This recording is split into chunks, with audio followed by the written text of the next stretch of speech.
Bonjour à tous et bienvenue sur Monde Mystérieux et sur le plateau de Valençol, comme on a pu le voir sur les petites séquences que j'ai filmées tout au début. Voilà, alors comme vous pouvez le constater, comme vous le voyez tout autour de moi, voilà, je vais essayer de faire un plan un peu plus en hauteur. Voilà, comme vous pouvez le constater, voilà, on est à Valençol, sur le plateau de Valençol. On est, alors là je suis au milieu d'un champ de lavande, dont j'ai voulu vous faire cette petite intro. Pardon, cette petite intro pour vous, pardon, excusez-moi, pour vous expliquer donc l'intérêt de cette vidéo. Alors ne pensez pas que suis avec Adrien de The Bushcraft Spiritual et on a décidé de faire cette vidéo déjà d'une pour la commémoration des 52 ans de cette histoire de rencontre du troisième type, cette histoire incroyable qui s'est passée ici à Valençol, dont Maurice Mas a été victime. J'essaye de marcher en même temps dans les champs de lavande, c'est magnifique à regarder. Et donc on n'a pas voulu justement se rendre sur ces lieux magnifiques juste pour vous expliquer l'histoire, mais aussi pour vous expliquer d'autres facteurs qui sont importants sur ce qu'on est en train de travailler avec Adrien, sur tous ces lieux qui, très curieusement, ont un lien. Alors je ne vais pas vous développer pour le moment ces liens. On va en parler dans un instant avec Adrien, on va vous développer un peu plus tout ça, on va vous développer l'histoire de ce qui s'est passé à cet endroit incroyable. Et puis, on va vous amener sur quelques lieux. Alors, en arrivant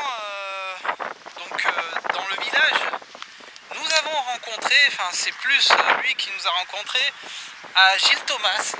Gilles Thomas, voilà, pour ceux qui connaissent pas Gilles Thomas, donc c'est le Jacques Grimaud, on va dire, de la Provence, hein, qui s'intéresse depuis qu'il est petit au phénomène ovni, donc à l'ufologie, aux histoires mystérieuses et incroyables, aux histoires inexpliquées bien entendu, et donc à tous ces phénomènes du paranormal, et enfin un peu comme nous en fait, hein. Et donc il est venu vers nous et on a échangé plusieurs explications, plusieurs histoires. J'essaye encore de m'enfoncer un peu plus dans le champ de lavande. Et puis je vais faire un tour. Et puis on a décidé donc de vous parler un peu de tout ça. Donc en venant ici avec Adrien, puisque comme je le disais, voilà, c'est pas juste de venir ici et de parler de l'histoire de Maurice Mas, de cette affaire qui a fait le tour du monde, parce qu'il faut connaître que c'est une affaire très connue qui a fait parler d'elle de partout dans le monde, mais il y a quelque chose derrière. Il y a quelque chose derrière parce que des histoires de rencontres du troisième type, il y en a eu de partout dans le monde. De partout dans le monde. Et puis donc, voilà. Alors ici nous sommes dans le champ de blé. Alors, je ne sais pas si vous le voyez au loin, je vais essayer de vous montrer, je ne sais pas si ça va se voir. Voilà, au loin vous pouvez voir, je ne sais pas si on la voit, une fosse secoupe, une représentation d'un ovni avec deux martiens pour représenter donc le lieu où s'est produit cette rencontre avec Maurice Mas. Mais Gilles Thomas nous a très gentiment expliqué que ça ne s'est pas fait ici. C'est-à-dire là où je me trouve actuellement, dans ce champ de lavande impressionnant, cette rencontre du troisième type ne s'est pas fait ici.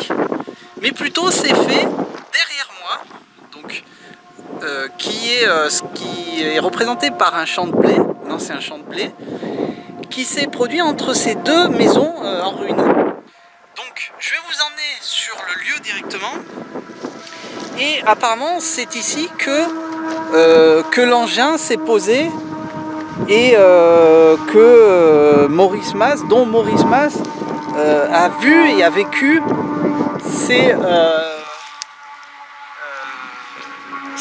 cette rencontre du troisième type, cette expérience incroyable. Voilà, je vais pas marcher plus longtemps parce que comme vous pouvez le constater, hein, si vous regardez les champs sont énormes, donc je vais m'arrêter ici et puis je vous retrouve directement sur le champ de blé pour, avec Adrien, on va vous expliquer l'histoire de Fontencon. A de suite dans le champ de blé. Alors Adrien, ça me fait plaisir d'être de nouveau avec toi pour une nouvelle vidéo.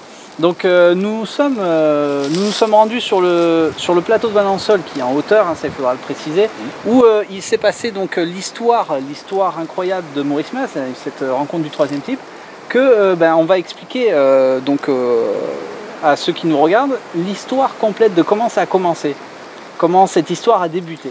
Alors cette histoire, ça a eu lieu à l'aube du 1er juillet 1965, aux alentours de 5h30. Maurice Mas, c'était un agriculteur, cultivait la lavande. D'ailleurs ce champ, autrefois c'était de la lavande, aujourd'hui c'est un champ de blé, c'est pour ça que la maquette de l'OVNI a été placée dans un champ de lavande pour rappeler un peu l'esprit de l'époque. Mais c'est pas l'endroit exact, l'endroit donc exact de l'atterrissage, c'est entre ces deux ruines. Entre ces deux ruines, voilà, que l'on peut apercevoir dans ce champ. Voilà. Donc Maurice Mas, à 5h30, il est déjà dans son champ en train de travailler. Il est sur son tracteur et soudain au-dessus de lui il entend un son étrange, un sifflement, une espèce de sifflement qui l'interpelle. Donc dans un premier temps il se demande qu'est-ce que c'est. Il descend de son tracteur, il se retrouve donc à côté d'un clapier. Un clapier, c'est les tas de pierres que les agriculteurs regroupent pour nettoyer entre guillemets les champs. Et derrière ce clapier, donc dans ce champ, il aperçoit un engin assez étrange. Il confond ça dans un premier temps avec un hélicoptère. En s'approchant, il pense par la suite que c'est une Dauphine, les voitures d'époque. Hein. Donc assez surpris, il décide de s'approcher parce que c'était à une centaine de mètres à peu près de lui. Donc il décide de s'approcher et à sa grande surprise, il distingue un engin inhabituel de forme ovoïde. D'une taille de 3,50 m de long sur 2,50 m de hauteur. Le dessus de cette forme ovoïde est surmonté d'une coupole transparente. Et en dessous de l'engin, il y a un énorme pivot central surmonté par 6 pieds. Des pieds stabilisateurs, je ne sais pas exactement la fonction, mais c'est ce que Maurice Mas décrit. Il s'approche et quand il est à une vingtaine de mètres, il distingue au pied de l'engin deux petits êtres. Alors dans un premier temps il pense que c'est des enfants parce qu'ils ont une taille d'enfants de 8-10 ans, pas plus, 1 mètre de haut, même pas. Donc il voit ces personnes, il pense dans un premier temps que ça peut être éventuellement des hommes, hein, tout simplement. Et en fin de compte, quand il s'approche, il se rend compte que ce ne sont pas des hommes, ce sont des êtres qu'on peut apparenter au petit gris. C'est de l'apparence fait penser à ça, c'est-à-dire petite taille, maigrelet, une combinaison bleu-grise, une tête disproportionnée, des yeux en amande, une bouche... la description typique. Description typique des petits gris, quoi. Donc, il est évidemment assez surpris, il voit ça, et à un moment donné, les deux petits êtres se rendent compte de sa présence. Et il y en a un qui était accroupi au sol, en train de trafiquer les lavandes qu'il y avait à l'époque, d'examiner, pourquoi pas. Ce petit être se redresse, il se tourne vers lui et il tend en fait un espèce de, ça tombe bien que j'ai ça, un espèce de boîtier cylindrique qu'il tend vers Maurice Mas, en direction de Maurice Mas, et instantanément ça le paralyse, de la tête aux pieds. Voilà, Maurice Mas est paralysé et il ne peut plus bouger. Voilà, il y a juste son regard, il est capable de tourner les yeux, de regarder autour de lui, mais il n'a plus le contrôle de son corps. C'est-à-dire qu'il veut faire un pas, quelque chose l'en empêche, il est paralysé. Paralysé, carrément. Les deux petits êtres, pendant quelques minutes, continuent, on va dire leur examen, entre guillemets, puisqu'ils avaient l'air d'être en train d'examiner son champ de lavande. À un moment donné, ils partent. Alors, Maurice Mas, il donne des indications par rapport à leur langage.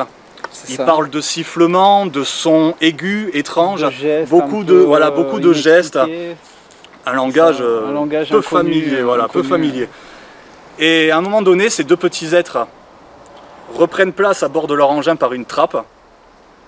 Donc il les voit réapparaître sur la coupole qui est au-dessus de l'engin en forme d'ovoïde. Et l'engin décolle avec ce même son. Ce même sifflement, voilà. Et l'engin part à l'ouest en direction de Manosque. D'accord, qui est là-bas. Hein. Qui est dans cette direction. D'accord. Voilà. Plus vers là-bas. Ouais. Voilà.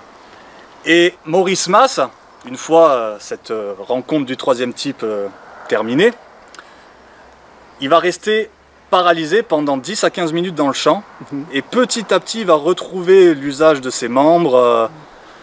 Et réaction assez surprenante de Maurice Mas, c'est que il reprend son travail là où il l'avait laissé, il remonte sur son tracteur, et il continue son travail, dans le champ. Ce qui est assez incroyable. Ce qui est assez incroyable. Alors, voilà, c'est comme ça qu'a commencé l'histoire. Ouais. L'histoire qui a changé la vie de Maurice Mas et on va dire du plateau de Valensole, hein, il faut dire ce qui est.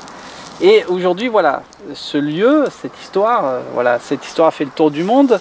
Et ce lieu est très visité. Alors on a pu le voir tout à l'heure, il y a énormément de touristes, énormément de Chinois. C'est clair. Donc, alors des Chinois, on nous a dit pourquoi, parce qu'ils ont tourné comme un sitcom chez eux, une histoire d'amour ici sur le plateau de Valensole. Donc c'est pour ça qu'ils viennent en masse pour prendre des photos et pour acheter de la lavande, parce que c'est pour eux quelque chose. Voilà, donc il y a beaucoup d'Asiatiques. Et puis voilà, ce lieu, suite à cette rencontre du troisième type, est devenu très connu. C'est ça. Alors comme je le disais tout à l'heure, il y a eu énormément d'histoires, énormément d'histoires de rencontres du troisième type, d'apparitions d'OVNI, mais il faut savoir que cette histoire est très connue. Alors peut-être expliquer un peu ce qui s'est passé par la suite. Alors Maurice Mas, quand même, ça l'a quand même travaillé, faut bien dire ce qui est. Il décide de rentrer chez lui dans la matinée. Il parle d'abord de cette histoire à son père, il me semble, mais il va par la suite en parler à sa fille. Et sa fille, très curieuse du récit de son père, va lui dire, bah écoute, retournons dans le champ, voyons voir si ce que tu dis est réel, est-ce qu'il s'est vraiment passé quelque chose ce matin-là. Donc il retourne avec sa fille et effectivement, dans le champ, il y a une trace de forme circulaire, avec une espèce de croix creusée au milieu, un énorme trou d'une quarantaine de centimètres de profondeur au centre, et les 6 piliers stabilisateurs qui étaient autour de ce pivot central ont également laissé une trace. Alors ça fait penser à un carottage parce que le trou est vraiment circulaire, profond, et au fond de ce même trou, il y a 3 autres trous. Chose qui est incroyable. Chose qui est assez étonnante. Je ne sais même pas comment on pourrait expliquer ça, hein. Voilà. C'est assez incroyable. Alors il faut expliquer que Maurice Mas a même décrit comme étant de loin comme une grosse araignée, c'est ça? C'est ça. Quand il a vu l'engin, donc on peut s'imaginer voilà, la taille de l'engin et la forme qu'elle avait. Donc par la suite, que fait Maurice Mas? Alors Maurice Mas, il avait l'habitude d'aller dans un bar du village de Valensole.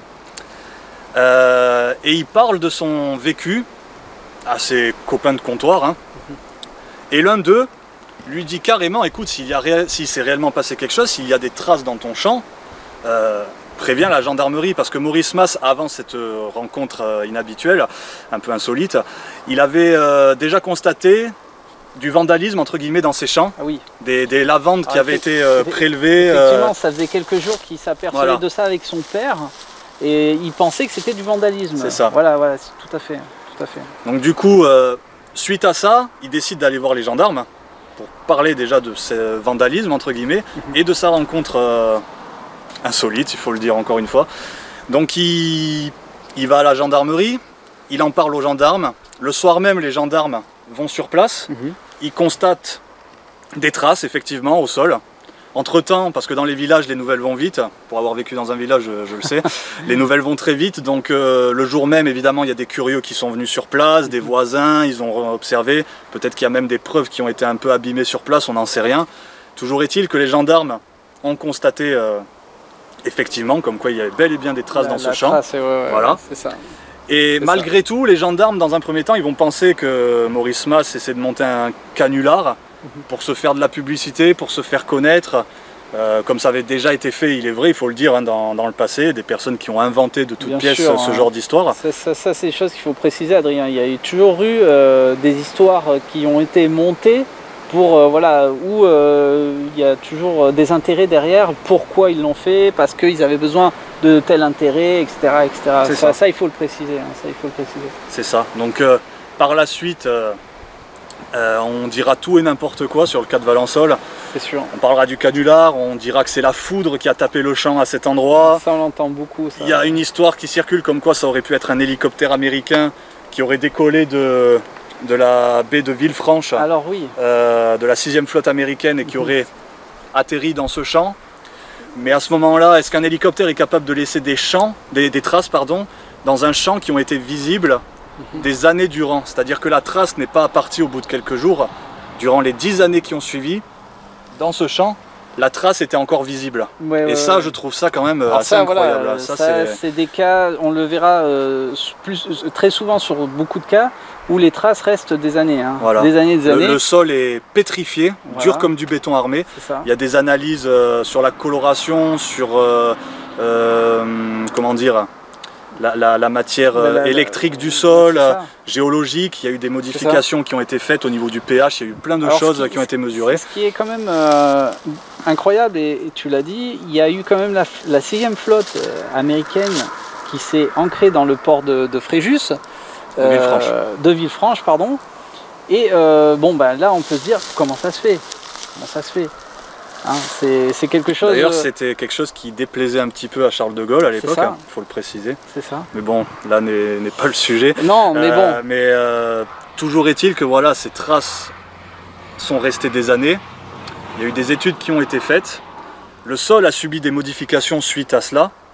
Et à l'heure d'aujourd'hui, on n'explique toujours pas le cas de Valençol. Qu'est-ce qui s'est passé exactement? C'est ça. C'est assez étrange. Ça reste un mystère, cette histoire reste un mystère. Je pense, on en a discuté hors caméra, que Maurice Mas emporte dans sa tombe plusieurs... parce qu'il les aurait revus par la suite. Apparemment, il les aurait revus par la suite. Hein, on pense même qu'il y a eu d'autres contacts qui les a même peut-être aidés à certaines choses. Mais on pense à tout ça et on pense que bien sûr... En tout cas, ce qui est sûr, c'est que Maurice Mas, qui était une personne honnête, sincère, a été changé suite au 1er juillet 1965. Beaucoup de ses proches témoignent comme quoi ce n'était plus la même personne après cette histoire. Il a eu des effets secondaires. Il était magnétisé. Il faisait de l'hypersomnie, c'est-à-dire des nuits de 14 à 16 heures. Il dormait alors que bon, en étant agriculteur, c'est pas pratique, étant donné qu'il faut se lever quand même très tôt le matin. C'est sa femme qui allait le sortir du lit pour qu'il aille travailler. Il a eu des effets secondaires suite à cela et il a été changé intérieurement. Ça a été un homme changé suite à cela. C'est ça. Donc voilà ce qu'est l'histoire de Maurice Mas. Pour vous raconter dans sa totalité de ce qui s'est passé donc ce 1er juillet 1965, qui restera gravé ici à Valençol pour toujours. Et donc voilà, nous nous trouvons apparemment sur le lieu qui est derrière nous, où s'est produit cette rencontre inattendue du 3e type. Voilà. Donc peut-être quelque chose à ajouter concernant cette... Maurice Mas, par la suite, donc un an plus tard, il les aurait réaperçus, mais il y a tellement eu de publicité avec les médias, des personnes, des ufologues plus ou moins sérieux qui sont venus le voir pour qu'il témoigne de son histoire, de son vécu. À un moment donné, ça l'a tellement fatigué qu'il ne voulait même plus en entendre parler. Il a regretté d'avoir raconté tout ça.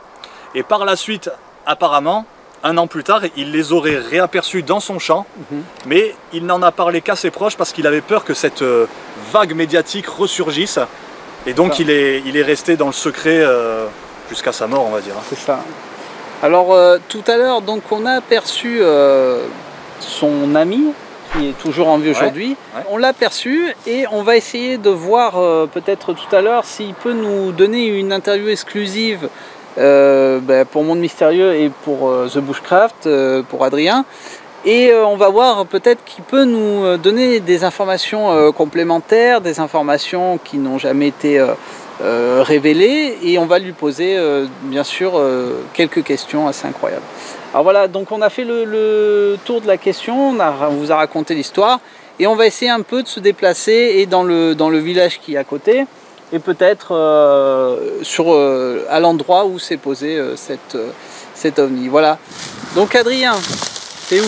Là. Je suis là. Alors, on va se rendre un peu là où Gilles Thomas nous a dit où est-ce que réellement l'ovni, cet engin ovoïde s'est posé. Donc il nous a dit entre ces ces deux maisons abandonnées, ces deux ruines. Voilà. Donc il y a cette première ruine qui est ici. Voilà, qu'on peut apercevoir derrière. Et donc la seconde qui est... Voilà, je vais juste faire un petit 360. Voilà, alors c'est... je sais pas si on la voit ici. Voilà. Il est un peu plus petit, on va s'approcher un peu. Ouais, on va se rapprocher un peu plus. Et on va peut-être... alors il faut se mettre à l'évidence. Donc ça s'est passé dans les années 60. Donc la trace bien sûr n'y est plus. Mais qui sait peut-être... Donc voilà, plus ou moins à quelques mètres voilà. près. Plus ou moins, nous sommes entre les deux maisons que Gilles Thomas nous a expliqué. Voilà. Peut-être, voilà, qui s'est passé ici. En fait, nous sommes sur le lieu même de cette rencontre. Voilà. Ça se serait passé ici.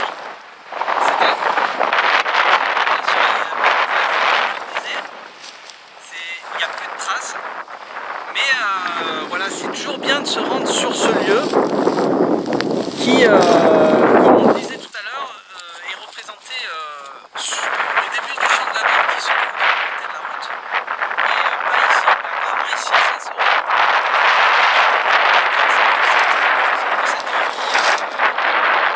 Merci à Gilles Thomas. C'est ça. Merci à Gilles Thomas. Voilà, il nous a donné beaucoup d'infos, ça nous a fait très plaisir de le voir, hein, Adrien. Il a été content lui aussi. Et puis voilà, on a échangé beaucoup d'informations intéressantes. Et je pense que il va y avoir d'autres participations de sa part et d'autres informations. C'est bien parti quoi. Voilà, donc voilà, c'était juste pour vous montrer. Je finis sur un 360 là, pour vous montrer l'endroit. Mais voilà, la journée n'est pas finie, puisque je pense qu'on va avoir encore de bonnes surprises, n'est-ce pas Adrien?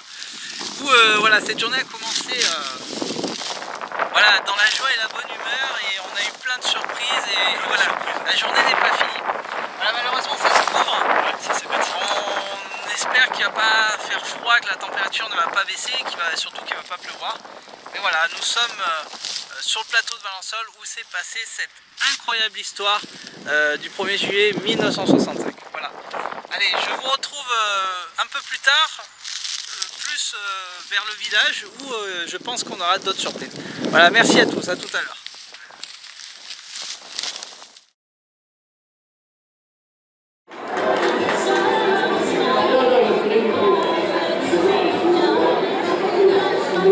Amplement. Alors, Valençol maintenant, si on continue, sera un lieu de l'ufologie. Alors vous savez, d'où ça vient? Vous voyez là-bas derrière Maurice, il vous regarde.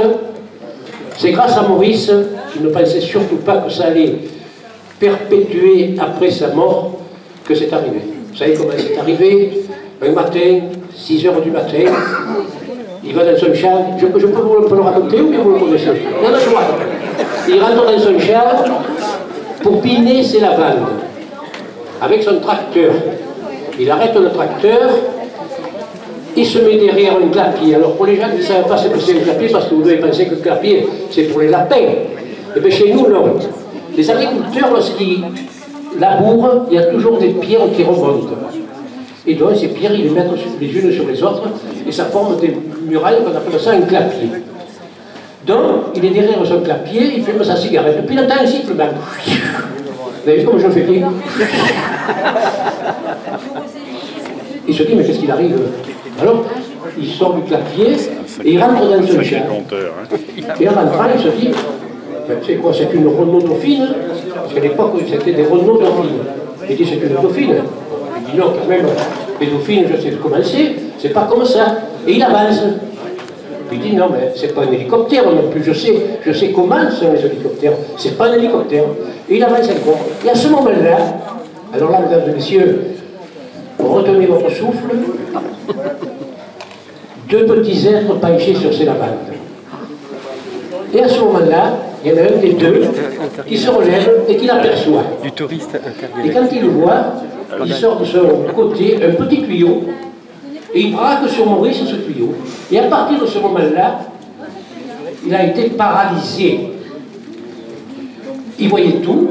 Il a dit, moi je voyais tout, j'entendais tout, j'étais pied, mais je ne pouvais plus faire un mouvement. Donc ces deux petits êtres qui n'étaient pas plus grands que des gamins de 10-11 ans, avec une bouche en rond, il entendait des gargouillis, parce qu'ils parlaient entre eux, et ils sont remontés dans leur habitacle, comme un tiroir, ils ont remonté la porte, la soucoupe s'est soulevée et partie sur ma noce à une vitesse impressionnante, mesdames et messieurs. Toujours avec un... Au bout d'un moment, il revient à lui. Il me dit, c'est pas possible. Est-ce que j'ai rêvé? Est-ce que j'ai rêvé ou quoi? Qu'est-ce qui m'arrive? Alors, à ce moment-là, il va voir un ami qui s'appelait Tété, au Café des Sports. Il lui dit, voilà, il m'est arrivé quelque chose.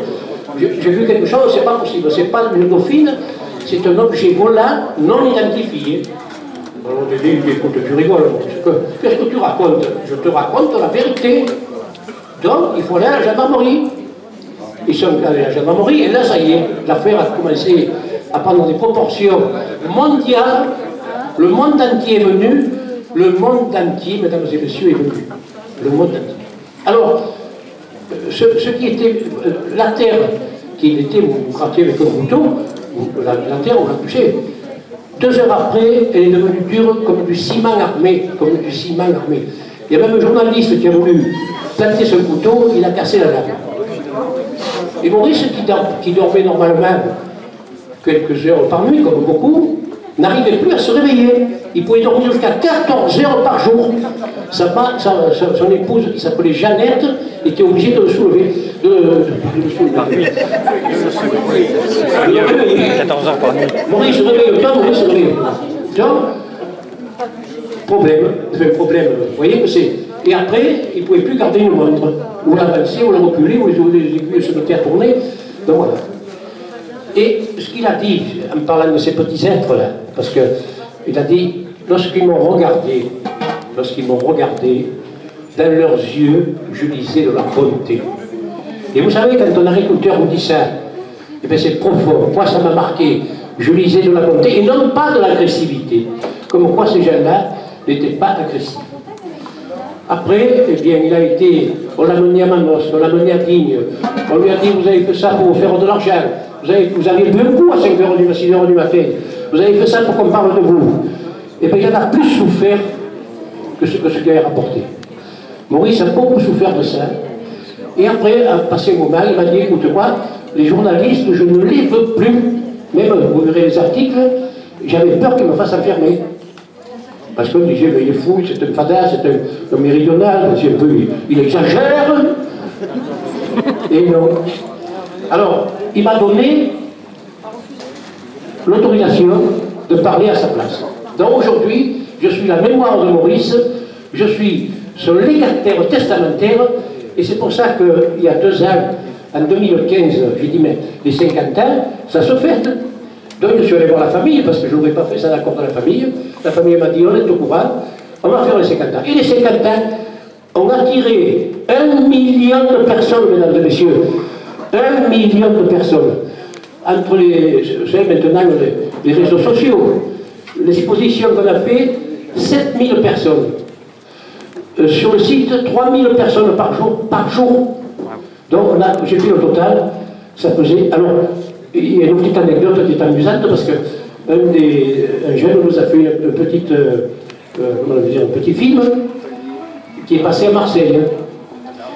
Et Marseille était profondément vexé parce qu'on faisait plus de connexion avec Maurice Mas qu'avec l'OM.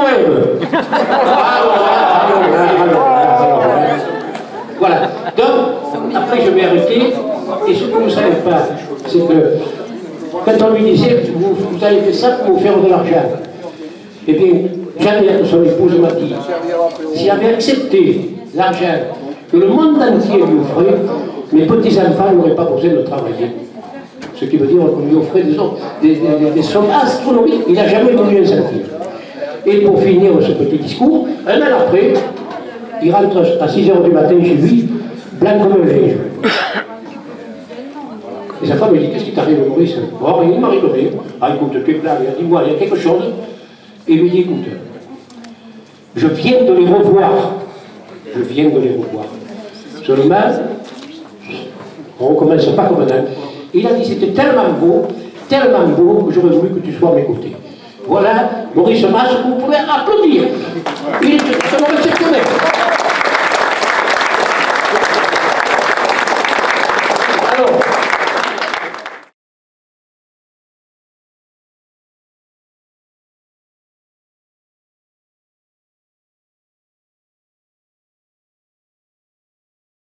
Alors Maurice, bonjour. Bonjour. Alors voilà, ça me fait plaisir d'être en votre présence pour, voilà, pour cette journée commémorative des 52 ans de l'histoire de Maurice Mas. Exactement, oui.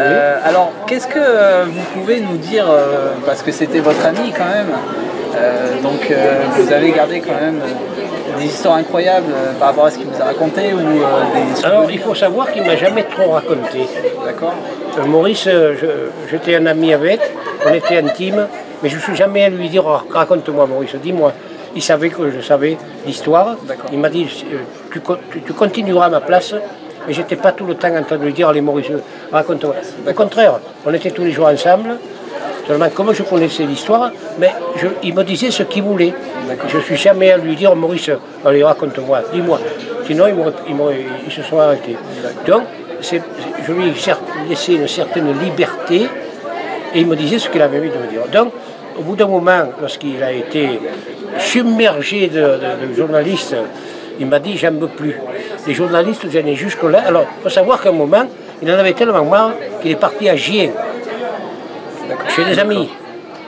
Et les journalistes l'ont suivi jusqu'à Gien, tellement il en avait marre.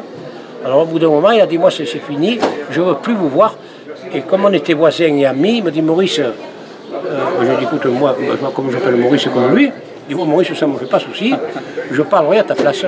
Et quand les journalistes venaient, monsieur Mas, non, allez voir Maurice. Ce qui fait que c'est moi qui ai toujours parlé à sa place. Après, au début c'était lui. Voilà. Et après il m'a dit je te donne l'autorisation de faire ce que tu veux, d'organiser des manifestations, d'écrire, parce que j'ai été pendant quelques années, 35 ans, correspondant du journal La Provence et le Provençal. Donc, il m'a dit, tu peux parler à ma place, il n'y a pas de problème. Donc, c'est ce que j'ai toujours fait, même de son vivant. Et après, quand il est mort, je suis allé voir la famille, parce que j'ai dit maintenant, ça fait 50 ans, je suis allé voir, il a encore une fille, il a des petits-fils. J'ai dit, Marie-Claude, est-ce que tu acceptes? Comme elle m'a dit, mon père m'a toujours dit que tu pouvais. Il m'a dit au contraire, on va t'aider. Donc on a fait les 50 ans, ça a duré 2 mois. 1 million de personnes qui se sont intéressées. Alors, quand je dis 1 million de personnes, ce n'est pas 1 million de personnes qui sont venues à Valençol. Mais c'est des gens qui sont venus. L'expo, 7000 personnes. La secousse volante, 3000 personnes par jour. Sur les réseaux sociaux, ça a explosé. Donc j'ai fait le calcul, 1 million de personnes qui se sont intéressées à l'histoire de Maurice Mas. Et ça continue. Moi, j'ai le bureau, vous avez vu mon bureau, je ne sais pas si vous êtes rentré. Oui, on a vu. Sans arrêt, des gens qui viennent, est-ce que vous pouvez nous expliquer l'histoire de Maurice Mas? Est-ce que vous pouvez nous dire comment ça s'est passé? Mais c'est sans arrêt, sans arrêt. Là, maintenant, on est en plein dedans. Mais dans 3 mois, les gens rentrent, c'est vous oui, asseyez-vous, racontez-nous, et je raconte. Alors, l'histoire de Maurice Mas, j'ai dû la raconter 1 million de fois. 1 million de fois, et je continue avec beaucoup de plaisir. Parce qu'en plus de ça, je le raconte avec beaucoup de plaisir. Parce que c'était un homme tellement gentil, tellement exceptionnel, que je veux transmettre sa mémoire. Merci pour tout. Merci à vous. Cette histoire de Maurice Mas, je suis sûr que lui-même ne pensait pas qu'après sa mort, ça ferait... Quand il était vivant, il ne voulait plus en parler, mais je suis sûr qu'il n'aurait jamais pensé qu'après sa mort, et puis ça commence à, je veux dire, la mayonnaise prend. Parce que si c'est comme ça, dans quelques années, Valençol sera le centre de l'ufologie. Si on continue comme ça. Et moi j'ai une association et un personnel, vous avez vu, exceptionnel, qui marche, qui suit. Et donc je pense que Maurice Mas serait heureux. Et il m'aurait dit, Maurice, ça me fait plaisir, mais moi, ne m'en donne plus d'en parler, hein. Parle à ma place. Alors, j'ai vu les télés, France 2, France 3, France... Toutes les télés sont venues. Un jour, quelqu'un m'appelle du Nord, il m'a dit, Maurice, j'étais en train de faire la vaisselle, c'est la voix, c'est pas... Il m'a dit, j'ai entendu, j'ai dit, mais cette voix, je la connais, et c'était moi qui racontais l'histoire de Maurice Mas, à la voix dans le Nord.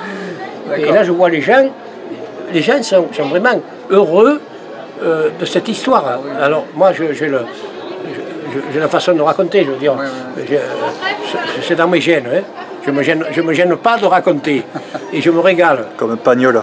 Voilà, enfin, moi, à 3 ans, j'ai commencé à monter sur scène. Hein. D'accord. J'ai 76 ans. Hein. Donc, depuis, je monte sur scène, je fais... rien ne me fait souci, le public ne me fait pas peur. Voilà. Par contre, je veux que le public soit heureux. Moi, ce que je veux, en tant que président, c'est que les gens soient heureux. Là, ce soir, je veux qu'ils soient heureux, même si qu'ils mangent, qu'ils disent en partant, on est heureux.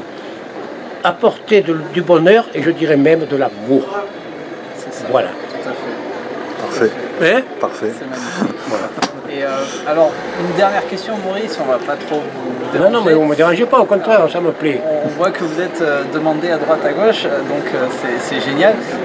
Qu'est-ce que vous pouvez dire aux gens qui seraient intéressés de venir ici au col de Valençol, au plateau de Valençol, pour connaître cette histoire ou peut-être venir vous voir Eh bien, moi, je suis la mémoire, hein, D'accord. puisque j'ai créé une association qui s'appelle Mémoire vivante de son plateau. Donc, je suis né à Valençol. Mes parents, mes grands-parents, on est valençolais. Donc, les gens qui viennent, maintenant, à mon âge, quand j'avais 18 ans, je ne parlais pas de la mémoire. Maintenant, je parle de la mémoire. Donc, les gens viennent me voir et ils me posent n'importe quelle question. D'ailleurs, tous les jeudis, on fait la visite du village. D'accord. Et je les accompagne. D'accord. Donc, pour moi, c'est du bonheur. Apporter du bonheur aux gens, quels qu'ils soient, même de passage, hein, de passage, soyez heureux, on vous aime. Voilà. Et ça, je veux dire, pour moi, j'ai plus de bonheur, moi, à le donner, que peut-être eux à le recevoir. Et ce sera comme ça jusqu'à la fin de ma vie, que j'espère encore longue. Hein. On espère aussi pour vous. Vous vous rendez compte? Alors, le bonheur de Valençol, la lavande. Alors, la lavande, cette petite fleur bleue, miraculeuse que le monde entier nous envie. Le monde entier. Je suis président des routes de la lavande. 5 départements, 1000 km. Il y a du monde à Valençol en ce moment. Pourquoi? Pour la lavande. Cette petite fleur magnifique qui attire les gens du monde entier.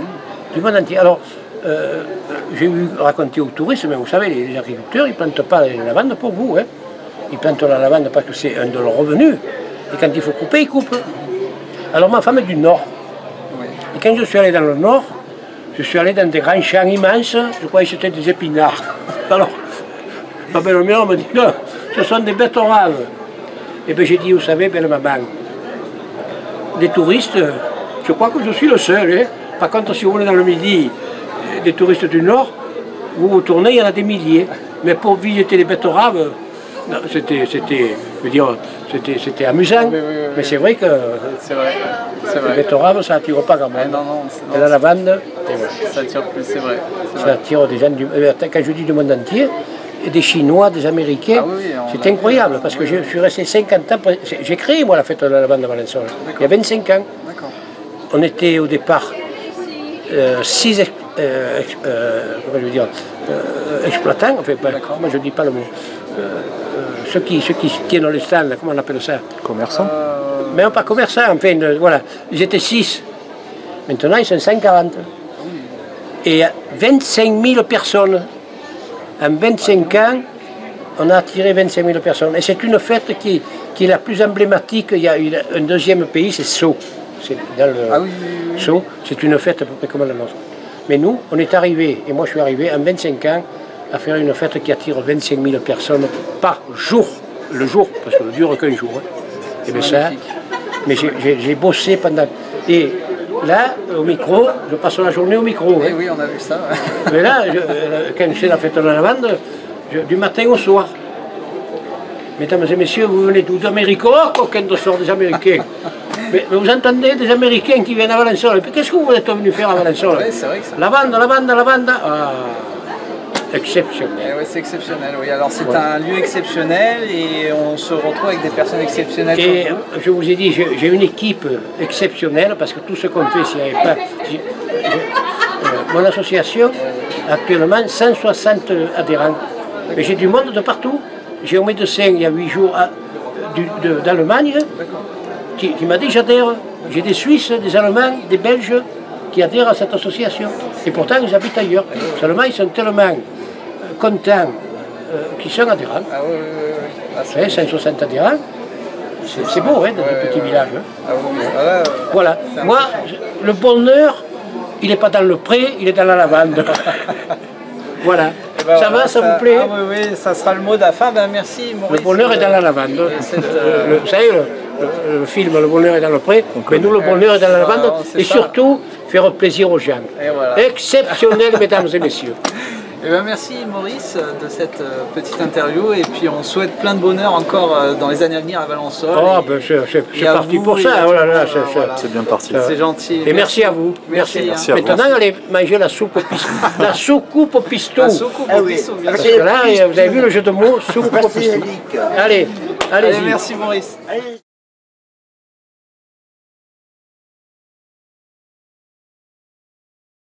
Américaine. On n'a jamais parlé à l'époque d'extraterrestres ou d'objets d'aéronefs venant de l'outre-espace avec des ufonautes à bord.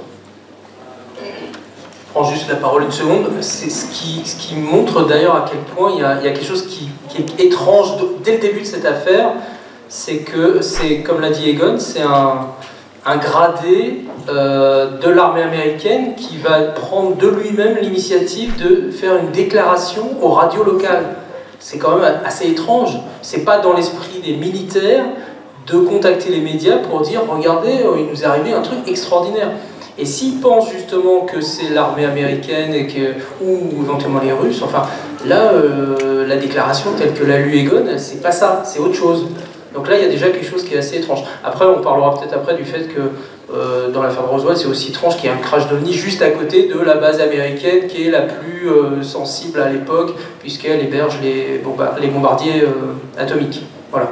Bon, voilà, après, on va parler des choses. Quelqu'un veut dire enfin, Pascal ? Sur cette affaire de Roswell, dans la mesure où je ne suis pas une spécialiste de Roswell, en revanche, j'ai fait récemment état du contenu d'un livre qui était sorti, qui aurait été écrit soi-disant par une infirmière. Et bon, c'est quand même très particulier, c'est très éloigné en tout cas de ce qui vient de nous être dit concrètement. Mais c'est intéressant à divers titres. On ne sait pas trop finalement d'où viennent les informations qui ont été indiquées dans ce livre. On ne sait pas qui l'a écrit en réalité. Est-ce que c'est un coup de pub de l'éditeur qui se fait plaisir en sortant cette affaire dans les années 2000 de Derrière les fagots, avec du sensationnel évidemment, puisque c'est un extraterrestre rescapé prétendument du crash qui aurait été interrogé par l'armée américaine et qui aurait livré des secrets. Alors est-ce que cet éditeur a voulu faire un coup de pub et inventer ce livre?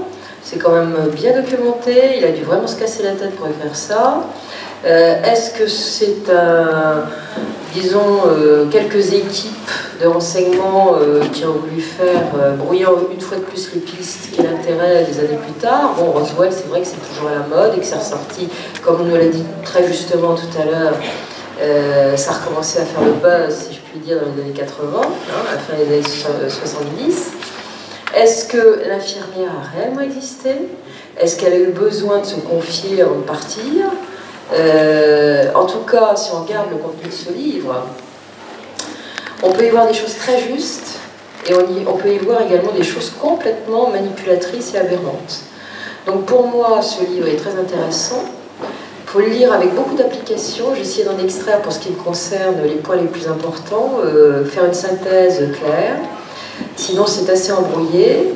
Mais en tout cas, bon, il y a à boire et à manger. changer, il ne faut pas prendre au pied de la lettre comme vérité, en tout cas ce qui a été dit, contrairement à ce que beaucoup de gens ont pensé. Non, on ne sait pas du tout qui a écrit ça, dans quel but, sinon brouiller un peu plus les cartes, et puis voilà. Donc voilà ce que je... Sur Roswell, j'irais certainement moins bien qu'Egon et Jocelyn, parce que je ne me suis jamais attachée à creuser le sujet Roswell, parce qu'il y a des gens qui le font très bien à ma place. Mais bon, sur cette particularité, ça vaut le coup quand même, parce qu'il y a quand même des choses intéressantes, notamment qui ont été dites sur les origines de notre humanité. Ça rejoint en tout cas, et c'est assez particulier, ce qui a été dit à des contactés, parce que si on regarde un petit peu toutes les émissions que j'ai faites et le récit de certains contactés, il y a énormément de choses qui sont concomitantes.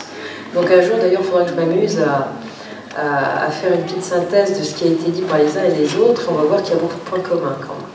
Alors qui est derrière tout ça, qui tire les ficelles, quelle intelligence, quelle conscience, ça reste un mystère pour l'instant.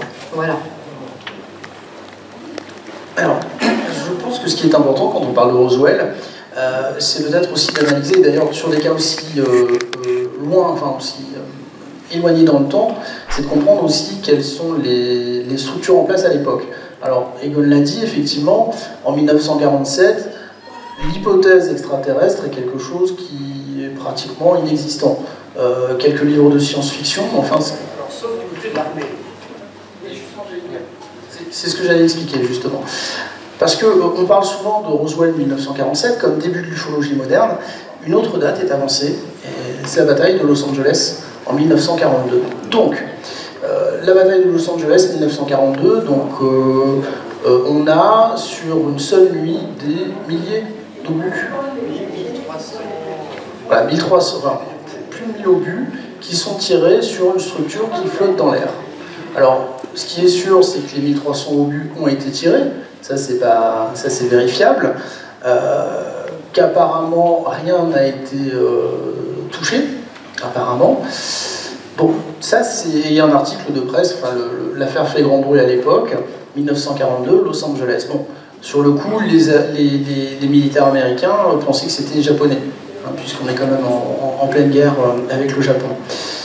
Donc là, une théorie essentiellement portée par les ufologues américains et portée aussi par le patron du MUFON Québec, Marc Saint-Germain. La théorie voudrait qu'en fait on n'ait pas rien touché, mais qu'un appareil ait été abîmé pendant cette nuit-là et été récupéré. Alors, 1430 obus, ça fait quand même du bruit, on va dire. Maintenant, alors, est-ce qu'un appareil a été récupéré ou pas? Ça, aujourd'hui, on n'a pas les moyens de le vérifier. Simplement ce qu'on sait, parce que ça c'est factuel et ça c'est historique.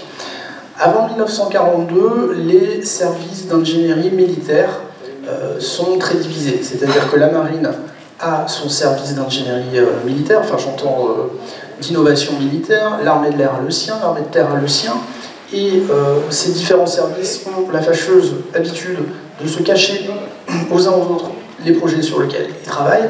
Donc bien sûr, on a une réelle perte d'efficacité, une culture du secret, c'est-à-dire une efficience de l'ensemble de ces services qui n'est pas toujours au rendez-vous. Ce qu'on sait, et encore une fois, ça c'est historique et c'est factuel, donc vous pouvez le vérifier, c'est qu'à partir de 1941-1942, un personnage prend les commandes petit à petit de l'ensemble de ces services pour les rationaliser. Ce personnage, qui n'est pas très connu, mais je m'en étonne toujours, parce que pour moi c'est le personnage central, c'est le professeur Vannevar Bush, qui n'a aucun lien de parenté, je le précise, avec les présidents. Vous pourrez croire, mais c'est pas le cas. Vannevar Bush va prendre l'ensemble des services sous son commandement. Il va se retrouver avec des milliers de chercheurs et de scientifiques militaires. C'est-à-dire que rien ne se fait, rien ne se passe en termes d'ingénierie militaire sans qu'il l'ait décidé ou sans qu'il en soit au courant. Donc, on peut se poser la question, est-ce que les services ont été restructurés à l'origine, enfin à l'initiative de Vannevar Bush par rapport à de la récupération de matériel? Ça c'est spéculatif, bien entendu, mais enfin, les dates pourraient coller. Le fait est qu'en 1947, on ne peut pas avoir récupéré du matériel exogène, on ne peut pas sans que Vannevar Bush ne soit au courant. Ça c'est évident. Donc s'il y a eu quelque chose, lui est au courant. Si depuis 1942 les Américains ont du matériel, ils ont eu le temps de se préparer, de structurer leurs services et de mettre en place des équipes dédiées en cas de récupération. Puisque une théorie voudrait qu'en termes de crash, on n'est peut-être pas sur un crash matériel, mais peut-être sur un crash voulu, obtenu par les militaires. Donc, moi, ce qui me gêne avec l'affaire de l'infirmière, c'est que si les services militaires se sont réellement structurés depuis 1942, il paraît fort improbable qu'ils se retrouvent avec des entités survivantes et qu'ils les amènent à l'hôpital public. Ça me paraît quand même, enfin, comment dire, un petit peu étonnant. Voilà, je pense que si les services sont structurés, et bon, les Américains ne sont quand même pas des rigolos là-dessus. S'ils attrapent une entité, ils ne vont pas l'amener à l'hôpital, ou en tout cas pas à l'hôpital public. Ils vont se dépêcher de l'exfiltrer et de l'amener dans des locaux dédiés pour ça. Voilà, donc moi c'est pour ça que cette hypothèse de l'infirmière qui rencontre un extraterrestre. Elle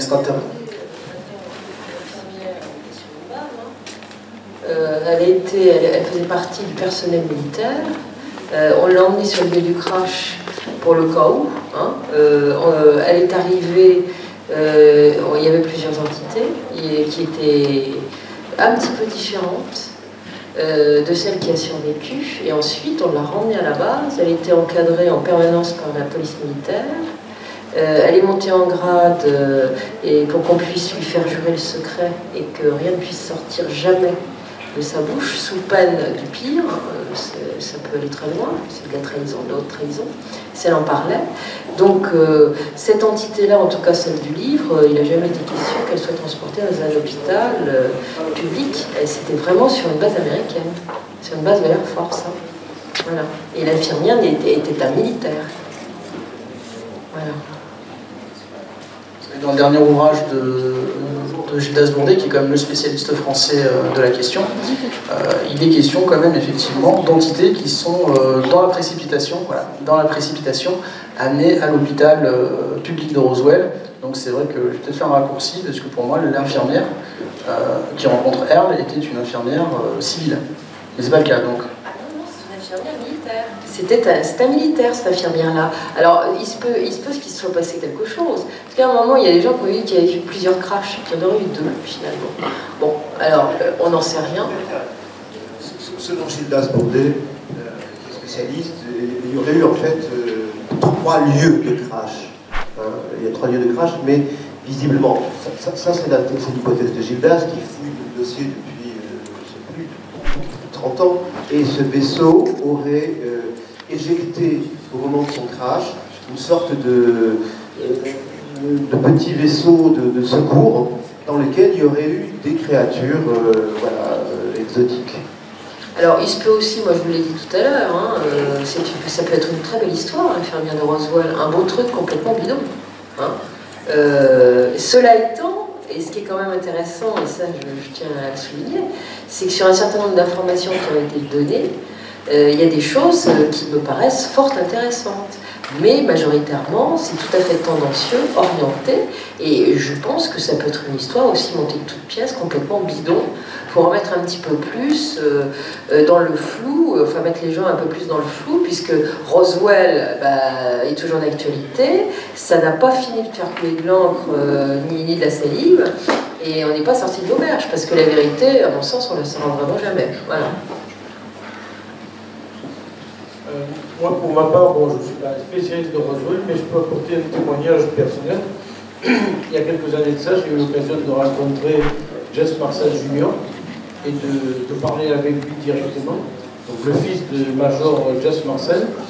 Et donc on s'est mis un peu à part, on a discuté un petit peu ensemble, et il m'a confirmé que tout ce que son père avait dit était exact, mais il a gardé le secret jusqu'à quasiment sa mort. Et c'est seulement sur son mort qu'il a dévoilé ça, et notamment par rapport à Jess Marcel Jr., eh bien, il m'a confirmé, il se rappelait, et c'est quelque chose qui l'a marqué, quand il était enfant, que son père est venu les réveiller, et il a vu ces artefacts, il lui a montré son père, donc il m'a confirmé que tout ce qui est dit de son côté est authentique.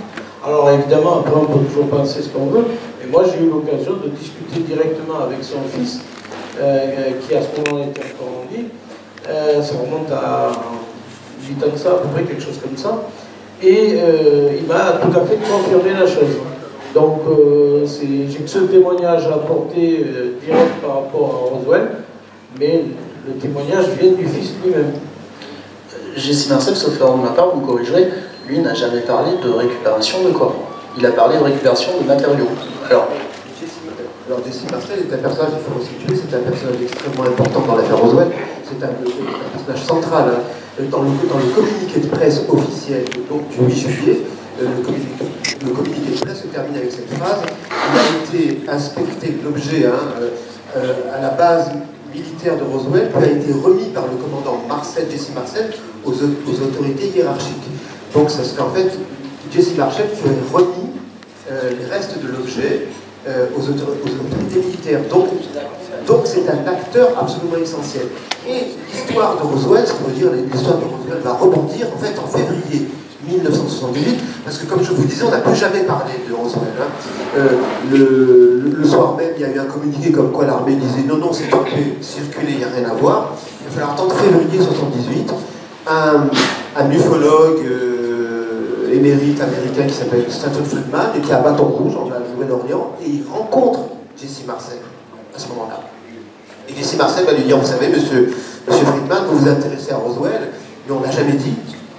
Moi, je vous assure qu'on a récupéré des matériaux à mémoire de forme, c'est-à-dire qu'on a récupéré sur ce champ des morceaux de métal qu'on pouvait froisser entre nos mains, comme du papier, et quand on lâchait, ces matériaux retrouvaient leur forme initiale. Et on a retrouvé aussi des baguettes avec des hiéroglyphes absolument incroyables. Donc, à ce moment-là, Jesse Marcel ouvre la boîte de Pandore, c'est-à-dire ce qui va révéler à ce moment-là à Stanton Friedman, c'est évidemment une bombe. Et c'est là que l'affaire Roswell va exploser, absolument exploser. Donc Jesse Marcel, toi tu as rencontré son fils, est un personnage central. Il faut savoir que Jesse Marcel avait toujours dit que quand il avait récupéré, enfin quand il avait vu, il est allé sur le site, il avait récupéré quelques pièces de cet ovni craché, il les a ramenées chez lui le soir même, et il les a montrées à son fils, et son fils a dit qu'il n'avait jamais oublié ces artefacts absolument étonnants, qui pour lui étaient exotiques, et voilà, qui n'avaient pas de propriété. Ils ont essayé de les brûler, ils ont essayé de les percer, ils ont essayé de les casser, ils n'ont jamais pu. Selon eux, c'était un matériau très très léger, qui pouvait ressembler à des papiers, à des feuilles d'aluminium, mais qui, voilà, qu'on pouvait froisser, qui reprenaient leur forme, donc des matériaux, ce qu'on appelle des matériaux à mémoire de forme. Je voudrais juste donner quelques précisions supplémentaires quand j'ai questionné justement Jesse Marcel Jr. par rapport à son père, que j'ai dit mais pourquoi est-ce qu'il a attendu d'être sur son lit de mort pour lui avouer à son fils que tout ça on l'avait obligé à le dire. Il m'a dit mais mon père était un militaire et un militaire avec l'esprit militaire, c'est-à-dire dès l'instant où on lui donne un ordre, il va jusqu'au bout de cet ordre. Et donc son père, sur son lit de mort, quelque part il a voulu soulager un peu sa conscience, parce que le fait d'être obligé de dire des choses qui étaient fausses, ça lui a posé durant toute sa vie. Et donc Jesse Marcel Jr. m'a bien précisé qu'il a voulu se soulager de ça au moment de son dernier souffle, on va dire. Donc ça, j'ai eu l'information par rapport à son père en tant que militaire pur et dur, parce que c'est vrai que ça paraît incroyable, des choses comme ça pour les thèses. Donc il m'a dit, c'est normal. Mon père était un militaire, et en tant que militaire, il obéissait aux ordres, point barre. Et ça s'arrêtait là. Et c'est seulement au moment de sa mort qu'il a voulu soulager sa conscience. Donc c'est quand même un élément, je pense, important, et de première même, parce qu'il a eu justement, il m'a parlé de ces feuilles qui ressemblaient à de l'aluminium. Il s'était amusé à le faire, ça revenait. Il a vu ces barres avec des signes, il m'a même fait un dessin sur du papier où il se rappelait encore de ces dessins qu'il y avait dessus. Donc voilà le témoignage que je peux apporter personnellement. Et juste pour compléter ce que vient de dire Gilbert, pardon. Gilbert, en fait, Jesse Marcel, il a pas menti, il n'a jamais dit des choses qu'on l'a pas obligé à parler. En fait, il s'est tu, il n'a rien dit du tout. Il a fait comme la plupart des militaires, il a effectivement obéi à un ordre, on lui a dit vous ne parlez pas, il ne parle pas. Et là où ça pose problème, c'est qu'en fait, lui a ramené des débris, et les débris qui ont été présentés à la presse, aux médias, n'étaient pas les débris que Jesse Marcel avait ramenés. C'est là où ça coince, quelque part, dans la présentation. Alors là, j'ai oublié son nom, le général Ramey, c'est ça, Ramey, dès le 8 juillet après-midi, il vient devant la presse et il présente des débris en disant que ce sont des débris d'un ballon météo. Et malheureusement, ce ne sont pas, et on ne le sait pas à ce moment-là, bien sûr, mais ce ne sont pas les débris qu'a ramené Jesse Marcel. Et Jesse Marcel, c'est ce qu'il dit en 1978. Il dit non, mais attendez, il y a un problème. Là, maintenant, je peux vous le dire.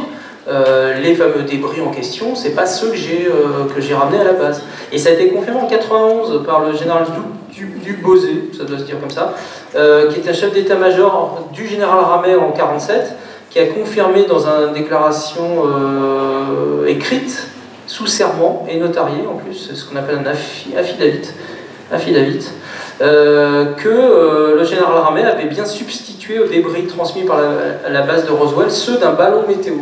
Donc là, ça veut dire que dès 1947, dès le tout début de l'histoire, l'armée commence déjà à cacher quelque chose. Voilà. D'ailleurs, ce qui est génial dans cette histoire, c'est-à-dire que au soir du 8 juillet, quand l'armée fait un démenti, le colonel Ramey va présenter, soi-disant, ce qu'ils ont ramassé dans le champ de Brazel, qui sont juste des morceaux d'aluminium, mais pour les fins limiers hein, que nous pouvons être, il y a une photo très célèbre où il montre ces débris. Alors il montre des morceaux de basalte, il montre des choses absolument anecdotiques et ridicules, mais il tient à la main un communiqué de presse. Et donc ce communiqué a été agrandi, fouillé, et dans ce communiqué on parle d'un crash d'un objet assez spectaculaire dans le champ de ce fermier. Une photo célèbre, vous la trouvez sur internet hein, si vous cherchez, faites Roswell, et vous aurez la photo de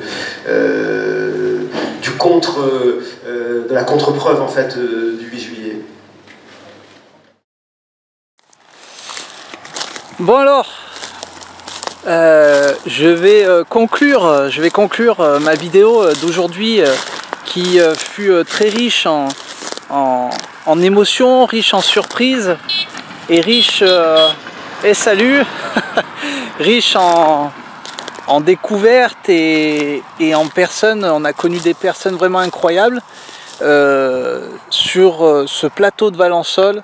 Ce fut une journée inoubliable. Je pense que cette vidéo restera un scoop pour Monde Mystérieux et pour vous. Et comme vous le savez tous, Monde Mystérieux va toujours plus loin dans ses recherches, dans ses aventures. Et on essaye toujours de vous donner le meilleur de ce qui se passe et de ce qui existe comme histoire et comme découverte. Donc je vous remercie à tous de m'avoir suivi sur cette nouvelle vidéo et d'avoir suivi Adrien, puisque ça a été une journée qu'on a dû préparer et qu'on a dû réviser, qu'on a dû s'organiser, donc ça n'a pas été facile. On est resté dehors toute la journée, donc c'était dense, très difficile. Mais bon, on y est arrivé et on vous remercie de nous suivre et de nous avoir vus sur cette nouvelle vidéo. Voilà, je vous laisse sur ce coucher de soleil qui est derrière moi, puisque je suis de nouveau sur un champ de blé qui fait plusieurs hectares et c'est magnifique. Donc je vous laisse sur ces belles images et je vous dis à bientôt depuis Monde Mystérieux. Et le monde du mystère, comme vous le savez tous, ne demande qu'à être connu et qu'à être dévoilé. Voilà, merci à tous, à bientôt sur Monde Mystérieux. Merci à tous, à bientôt.